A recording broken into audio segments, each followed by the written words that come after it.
আসসালামু আলাইকুম। আমি আজকে রান্না করবো লাচ্ছা সেমাই। এই সেমাইটা রান্না করা খুবই সহজ। আমি লইছি এখানে 1 লিটার দুধ। আমি আজকে দুধে কোনো চিনি ব্যবহার করবো না, সাথে দিয়ে দিছি ড্যানিশ দুধ।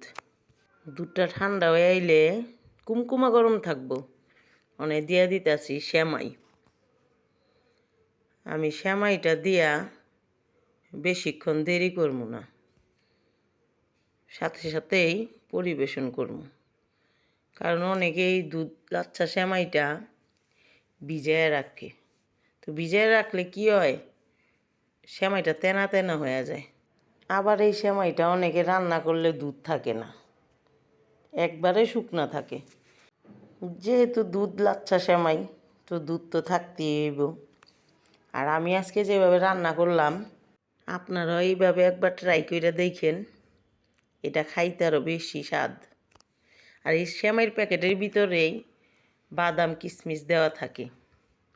ঘরে যদি 1 প্যাকেট সেমাই থাকে আর দুধ থাকে, মেহমান আসলে আর কোনো টেনশন থাকে না।